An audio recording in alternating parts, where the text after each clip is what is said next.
नमस्कार। प्रस्तुत है मुंशी प्रेमचंद जी के द्वारा लिखा हुआ उपन्यास गोदान का 14वां भाग। आगे बढ़ने के पहले जानते हैं पिछले भाग की कहानी संक्षेप में। हीरा का कहीं पता नहीं, पर होरी घर का बड़ा होने के कारण अपने छोटे भाई के परिवार को कैसे छोड़ सकता था। वो हीरा के घर के, खेत के और बीवी बच्चों की जिम्मेदारी खुद के ऊपर ले लेता है।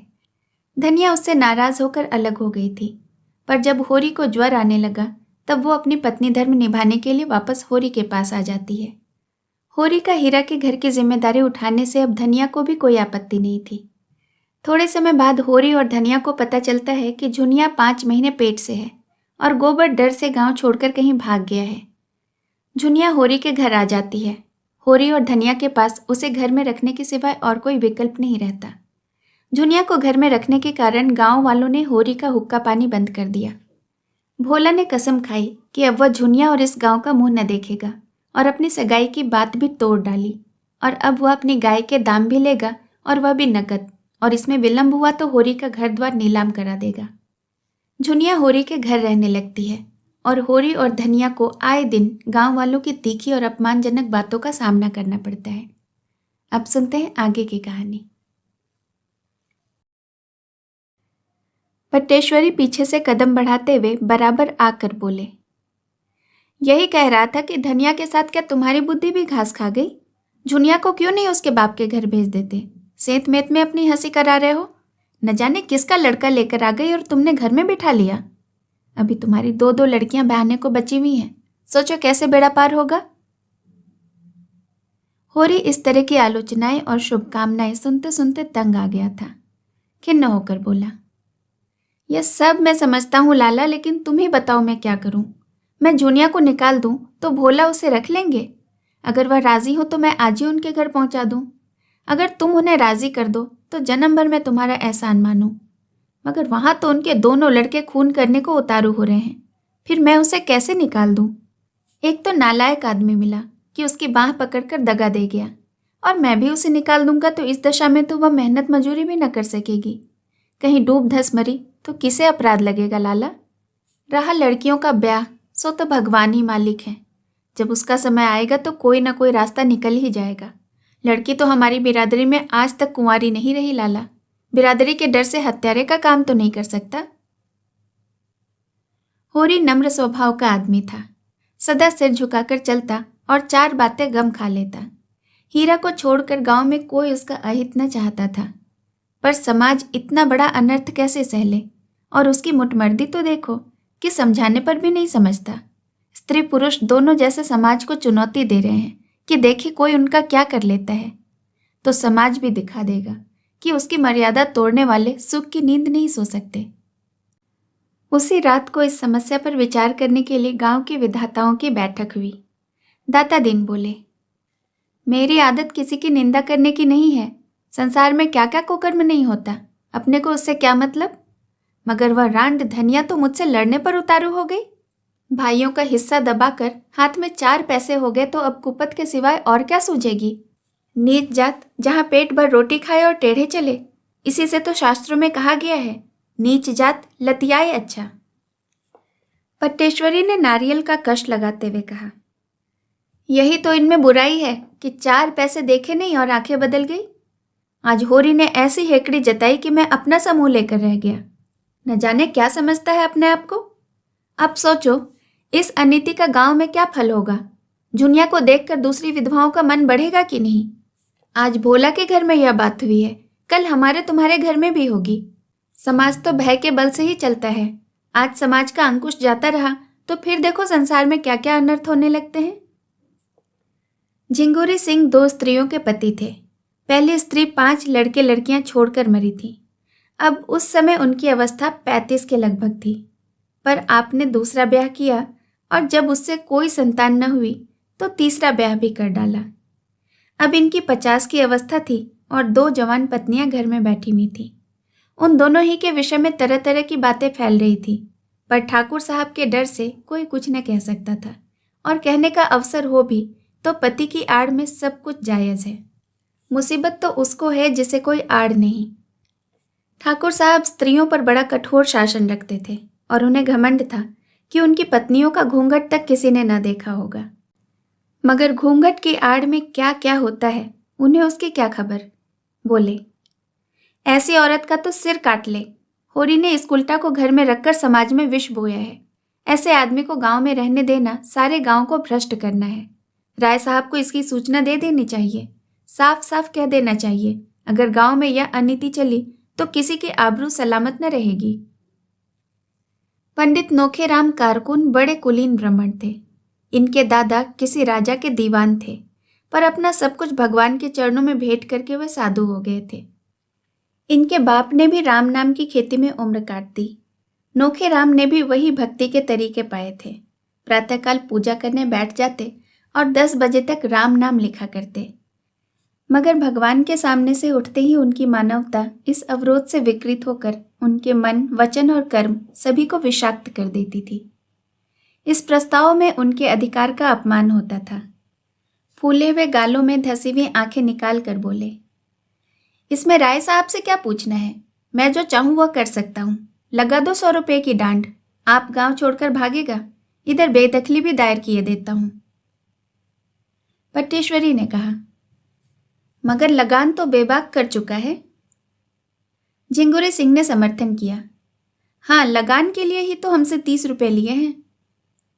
नोखीराम ने घमंड के साथ कहा, लेकिन अभी रसीदी तो नहीं दी। सबूत क्या है कि लगान बेबाक कर दिया? सर्वसम्मति से यही तय हुआ कि होरी पर 100 रुपये तावान लगा दिए जाएं। केवल एक दिन गांव के 10-5 आदमियों को बटोरकर उनकी मंजूरी ले लेने का अभिनय आवश्यक था। संभव था इसमें 10-5 दिन की देर हो जाती, पर आज ही रात को झुनिया को लड़का पैदा हो गया और दूसरे ही दिन गांव वालों की पंचायत बैठ गई। होरी और धनिया दोनों अपनी किस्मत का फैसला सुनने के लिए बुलाए गए। चौपाल में इतनी भीड़ थी कि कहीं तिल रखने की भी जगह न थी। पंचायत ने फैसला किया कि होरी पर 100 रुपये नकद और 30 मन अनाज डांड लगाया जाए। धनिया भरी सभा में रुआसे कंठ से बोल उठी, पंचो, गरीब को सताकर सुख न पाओगे, इतना समझ लेना। हम तो मिट जाएंगे, कौन जाने इस गांव में रहें या न रहें, लेकिन मेरा श्राप तुमको जरूर से जरूर लगेगा। मुझसे इतना कड़ा जरिमाना इसलिए लिया जा रहा है कि मैंने अपनी बहू को अपने घर में क्यों रखा, क्यों उसे घर से निकालकर सड़क के भिखारिन न बना दिया। यही न्याय है, हैं? पट्टेश्वरी बोले, वह तेरी बहू नहीं है, हरजाई है। होरी ने धनिया को डांटा, तो क्यों बोलती है धनिया? पंच में परमेश्वर रहते हैं, उनका जो न्याय है वह सिर आंखों पर। अगर भगवान की यही इच्छा है कि हम गांव छोड़कर भाग जाएं, तो हमारा क्या बस। पंचो, हमारे पास जो कुछ भी है वह भी खलिहान में ही है। एक दाना भी घर नहीं आया। जितना चाहे ले लो, सब चाहो सब ले लो। हमारा तो भगवान मालिक है, जितनी कम पड़े उसमें हमारे दोनों बैल ले लेना। धनिया दांत कटकटा कर बोली, मैं एक दाना अनाज न दूंगी, ना ही एक कौड़ी डांड। जिसमें बूता हो चलकर मुझसे ले ले। अच्छी दिल लगी है, सोचा होगा डांड के बहाने इनकी सब जायदाद ले लो और नजराना लेकर दूसरों को दे दो। बाग बगीचे बेचकर मजे से तर माल उड़ाओ। धनिया के जीते जी यह नहीं होने का, और तुम्हारी लालसा तुम्हारे मन में ही रहेगी। हमें नहीं रहना इस बिरादरी में। बिरादरी में रहकर हमारी कोई मुकुट न हो जाएगी। अब भी अपने पसीने की कमाई खाते हैं, तब भी अपने पसीने की कमाई खाएंगे। होरी ने उसके सामने हाथ जोड़कर कहा, धनिया, तेरे पैरों पड़ता हूँ, चुप रह। हम सब बिरादरी के चाकर हैं, उसके बाहर नहीं जा सकते। वह जो डांड लगाती है उसे सिर झुकाकर मंजूर कर। नक्कू बनकर जीने से तो गले में फांसी लगा लेना अच्छा है। आज अगर मर जाएं तो बिरादरी ही तो इस मिट्टी को पार लगाएगी, बिरादरी ही तारेगी तो तरेंगे। पंचो, मुझे अपने जवान बेटे का मुंह देखना नसीब न हो अगर मेरे पास खलिहान के अनाज के सिवाय और कोई चीज हो। मैं बिरादरी से दगा न करूंगा।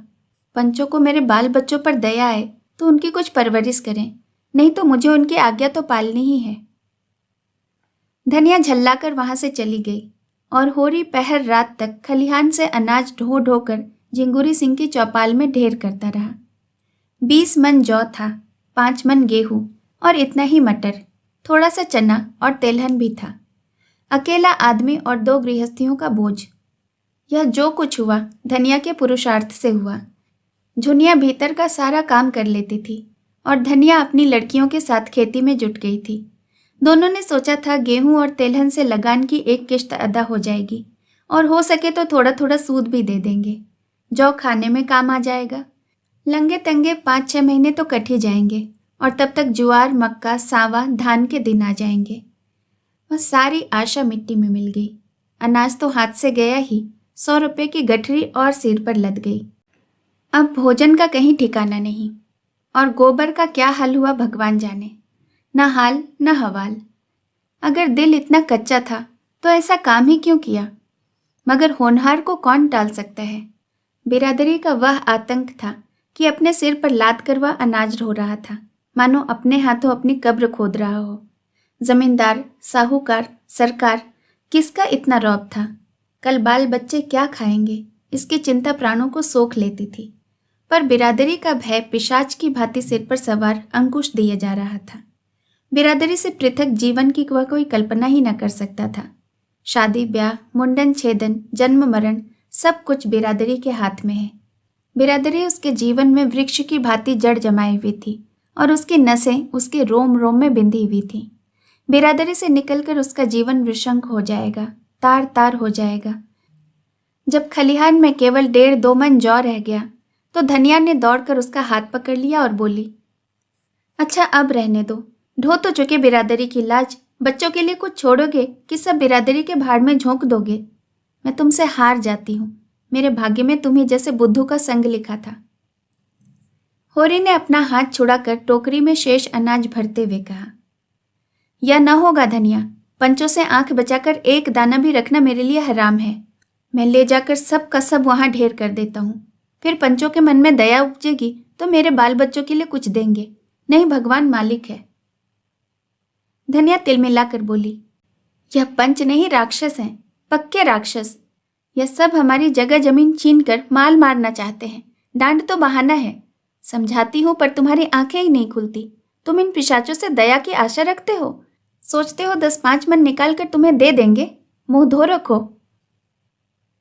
जब होरी ने न माना और टोकरी सिर पर रखने लगा तो धनिया ने दोनों हाथों से पूरी शक्ति के साथ टोकरी पकड़ ली और बोली, इसे तो मैं न जाने दूंगी, चाहे तुम मेरी जान ही क्यों न ले लो।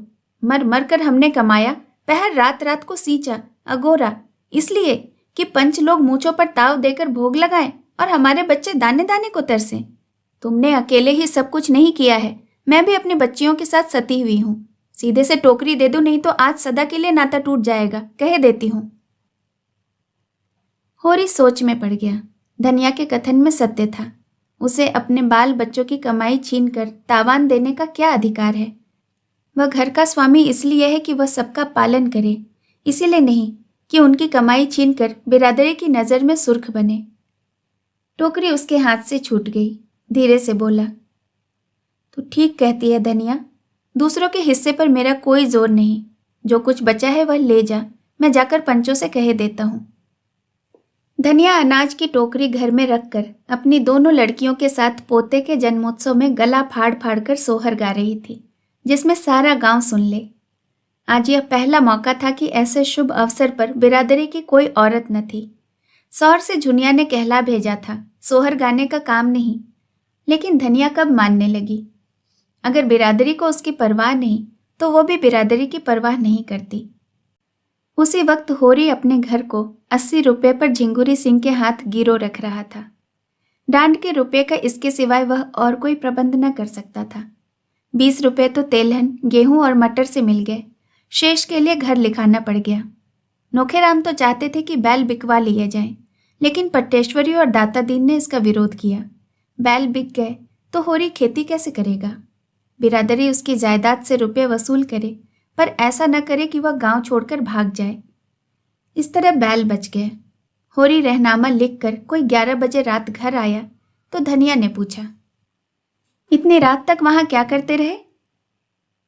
होरी ने जुलाहे का गुस्सा दाढ़ी पर उतारते हुए कहा, क्या करता रहा? इस लौंडी की करनी भरता रहा। अभागा आप तो चिंगारी छोड़कर भाग गया, आग मुझे बुझानी पड़ रही है। 80 रुपये में घर रहन लिखना पड़ा। क्या करता? अब हुक्का खुल गया है, बिरादरी ने अपमान क्षमा कर दिया। धनिया ने होठ चबाकर कहा, न हुक्का खुलता तो हमारा क्या बिगड़ जाता? 4-5 महीने किसी का हुक्का न पिया तो क्या छोटे हो गए? मैं कहती हूँ तुम इतने भोंदू क्यों हो? मेरे सामने तो बड़े बुद्धिमान बनते हो, बाहर तुम्हारा मुंह क्यों बंद हो जाता है? ले दे के बाप दादों की निशानी या घर बच रहा था, आज तुमने उसका भी वारा न्यारा कर दिया। इसी तरह कल 3-4 बीघे जो जमीन है उसे भी लिख देना और तब गली गली भीख मांगना। मैं पूछती हूँ, तुम्हारे मुंह में जीभ न थी कि उन पंचों से पूछते कि तुम कहाँ के बड़े धर्मात्मा हो जो दूसरों पर डांड लगाते फिरते हो? तुम्हारा तो मुंह देखना भी पाप है। होरी ने डांटा। चुप रह, बहुत चढ़ चढ़ कर ना बोल। बिरादरी के चक्कर में अभी पड़ी नहीं है, नहीं मुंह से बात न निकलती। धनिया उत्तेजित हो गई। ऐसा कौन सा पाप किया है जिसके लिए बिरादरी से डरे? किसी की चोरी की है, किसी का माल काटा है? मेहरिया रख लेना पाप नहीं है, हाँ रख के छोड़ देना पाप है। आदमी का बहुत सीधा होना भी बुरा है, उसके सीधेपन का यही फल होता है कि कुत्ते भी मुंह चाटने लगते हैं। आज उधर तुम्हारी वाह वाह हो रही होगी कि बिरादरी की कैसी मर्जाद रख ली। मेरे तो भाग फूट गए थे कि तुम जैसे मर्द से पाला पड़ा, कभी सुख की रोटी न मिली। होरी, मैं तेरे बाप के पांव पड़ने गया था, वही तुझे मेरे गले में बांध गया। पत्थर पड़ गया था उनकी अकल को, और क्या कहूं? न जाने क्या देखकर लट्टू हो गए, ऐसे भी तो बड़े सुंदर न थे तुम। विवाद विनोद के क्षेत्र में आ गया। 80 रुपए तो गए, लाख रुपए का बालक तो मिल गया, उसे तो कोई छीन न लेगा। गोबर बस घर लौट आए, धनिया अलग झोपड़ी में सुखी रह लेगी। होरी ने पूछा, बच्चा किसको पड़ा है? धनिया ने प्रसन्न मुख होकर जवाब दिया, बिल्कुल गोबर को पड़ा है, सच। हिष्ट पुष्ट तो है ना? हाँ, अच्छा है।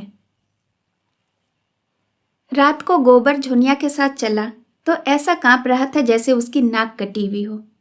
झुनिया को देखते ही सारे गांव में कोहराम मच जाएगा, लोग चारों ओर से कैसी हाय हाय मचाएंगे, धनिया कितनी गालियां देगी, यह सोच सोच कर उसके पांव पीछे रह जाते थे। होरी का तो उसे भय न था, वह केवल एक बार दहाड़ेंगे फिर शांत हो जाएंगे। डर था धनिया का, जहर खाने लगेगी, घर में आग लगाने लगेगी। नहीं, इस वक्त वह झुनिया के साथ घर नहीं जा सकता। लेकिन कहीं धनिया ने झुनिया को घर में घुसने नहीं दिया और झाड़ू लेकर मारने दौड़ी तो वह बेचारी कहाँ जाएगी? अपने घर तो लौट ही नहीं सकती। कहीं कुएं में कूद पड़े या गले में फांसी लगा ले तो क्या हो? उसने लंबी सांस ली, किसकी शरण जाए? मगर अम्मा इतनी निर्दयी नहीं है कि मारने दौड़े। क्रोध में 2-4 गालियां देंगी, लेकिन जब झुनिया उनके पांव पकड़कर रोने लगेगी तो उन्हें दया आ जाएगी। तब तक वह खुद को कहीं छिपा कर रखेगा। जब उपद्रव शांत हो जाएगा तब वह एक दिन धीरे से आएगा और अम्मा को मना लेगा। अगर इस बीच उसे कहीं मजूरी मिल जाए और 2-4 रुपये घर लेकर लौटे तो फिर धनिया का मुंह बंद हो जाएगा। झुनिया बोली, मेरी छाती धक धक कर रही है। मैं क्या जानती थी कि तुम मेरे गले या रोग मर दोगे। न जाने किस बुरी साइत में तुमको देखा। न तुम गाय लेने आते, न यह सब कुछ होता। तुम आगे आगे चलकर जो कुछ कहना सुनना हो कहो, सुनो, मैं पीछे से जाऊंगी। गोबर ने कहा, नहीं नहीं, पहले तुम जाना और कहना मैं बाजार से सौदा बेचकर घर जा रही थी, रात हो गई, अब कैसे जाऊं? तब तक मैं आ जाऊंगा। झुनिया ने चिंतित मन से कहा, तुम्हारी अम्मा बड़ी गुस्सैल है, मेरा तो जी कांपता है, कहीं मुझे मारने लगे तो क्या करूंगी? गोबर ने धीरज दिलाया, अम्मा की ऐसी आदत नहीं है, हम लोगों को तो कभी एक तमाचा मारा नहीं, तुमको क्या मारेगी? उनको जो कुछ कहना होगा मुझसे कहेंगी, तुमसे तो बोलेंगी भी नहीं। गांव समीप आ गया। गोबर ने ठिठक कर कहा, अब तुम जाओ। झुनिया ने अनुरोध किया, तुम भी देर न करना। नहीं नहीं, क्षण भर में आता हूं, तू चल तो। मेरा जी जाने कैसा हो रहा है, तुम्हारे ऊपर क्रोध आता है। तो इतना क्यों डरती है, मैं आ ही रहा हूं ना। झुनिया, इससे तो अच्छा था कि कहीं दूसरी जगह भाग चलते। गोबर, जब अपना घर है तो कहीं भागें क्यों? तुम नाहक डर रही हो। जल्दी से आओगे ना? हाँ हाँ, तो चल, अभी आता हूं। मुझसे दगा तो नहीं कर रहे हो? मुझे घर बेचकर आप कहीं चलते बनो तो? इतना नीच नहीं हो झूना, जब तेरी बाह पकड़ी है तो मरते दम तक निभाऊंगा। झुनिया घर की ओर चली। गोबर एक क्षण दुविधा में पड़ा खड़ा रहा, फिर एकाएक सिर पर मंडराने वाली धिक्कार की कल्पना भयंकर रूप धारण करके उसके सामने खड़ी हो गई। कहीं सचमुच अम्मा मारने दौड़े तो क्या। उसके पांव जैसे धरती से चिमट गए। उसके और उसके घर के बीच केवल आमों का एक छोटा सा बाग था। झुनिया की काली परछाई धीरे धीरे जाती हुई दिख रही थी। उसकी ज्ञानेंद्रियां बहुत तेज हो गई थी। उसके कानों में ऐसी भनक पड़ी जैसे अम्मा झुनिया को गाली दे रही है। उसके मन की कुछ ऐसी दशा हो रही थी मानो सिर पर गड़ासे का हाथ पड़ने वाला हो। देह का सारा रक्त जैसे सूख गया हो। एक क्षण के बाद उसने देखा जैसे धनिया घर से निकलकर कहीं जा रही हो। दादा के पास जाती होगी। शायद दादा खा पीकर मटर अगोरने चले गए हैं। वह मटर के खेत की ओर चला। जौ गेहूं के खेतों को रौंदता हुआ वह इस तरह भागा जा रहा था मानो मौत पीछे दौड़ी आ रही हो। वह है दादा की मड़ैया। वह रुक गया और दबे पांव जाकर मड़ैया के पीछे बैठ गया। उसका अनुमान ठीक निकला। वह पहुंचा ही था कि धनिया की बोली सुनाई दी। ओह, गजब हो गया। अम्मा इतनी कठोर है। एक अनाथ लड़की पर इन्हें तनिक भी दया नहीं आती।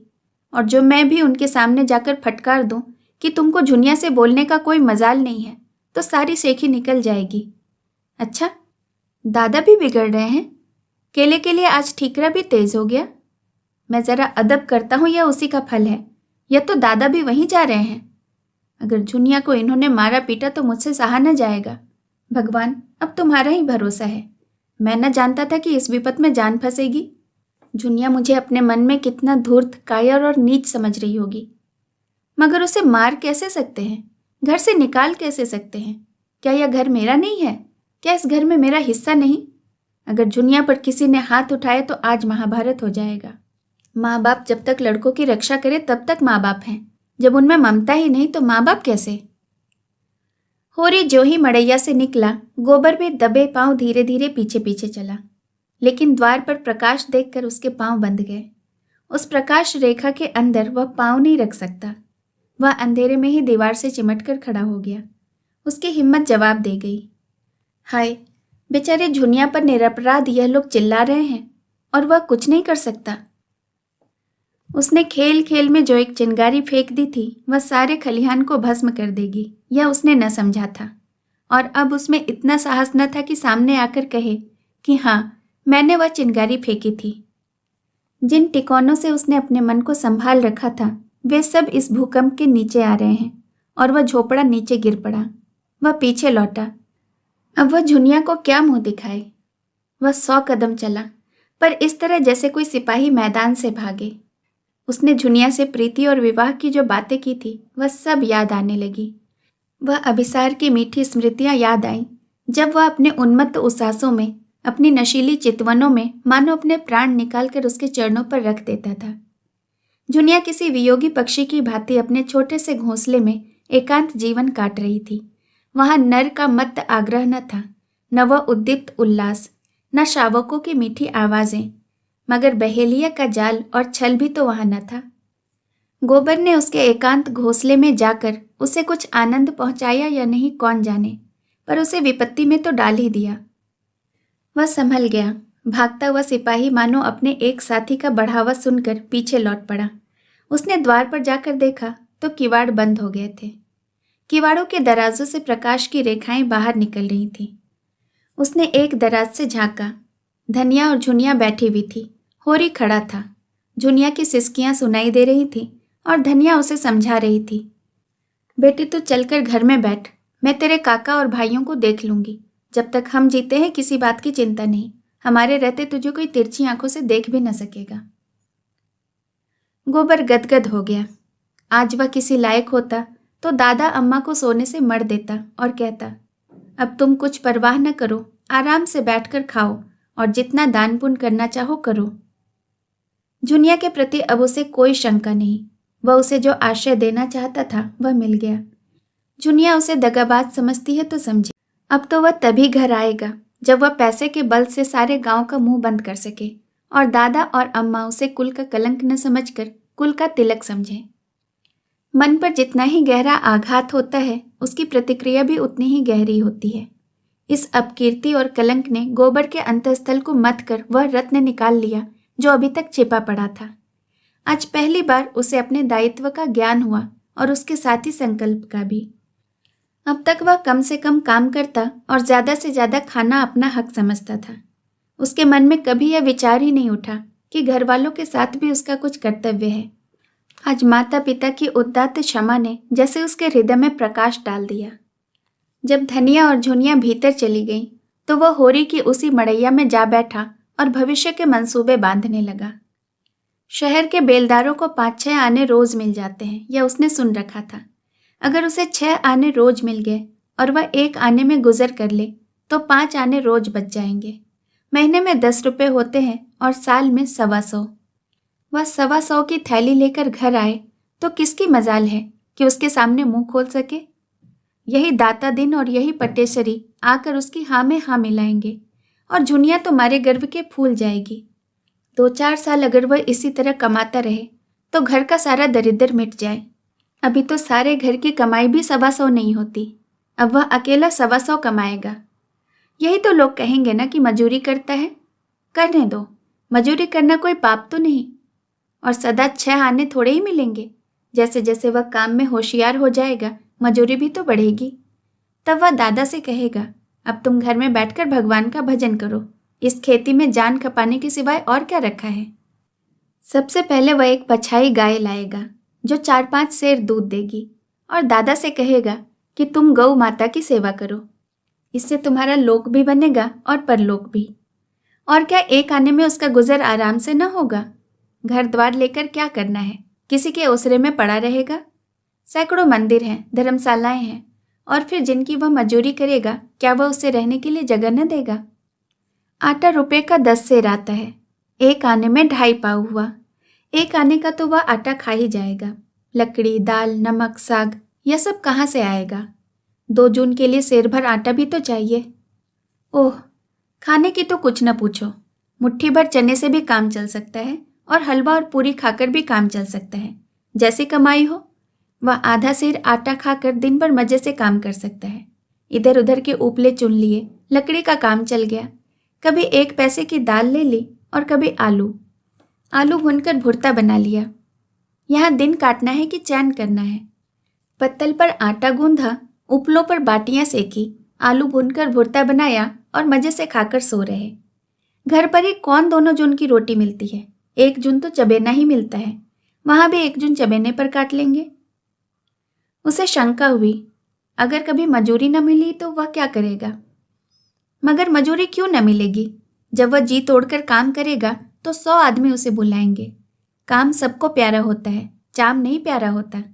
यहाँ भी तो सूखा पड़ता है, पाला गिरता है, ऊख में दीमक लगते हैं, जौ में गेरुई लगती है, सरसों में लाही लग जाती है। उसे रात को कोई काम मिल जाएगा तो उसे भी न छोड़ेगा।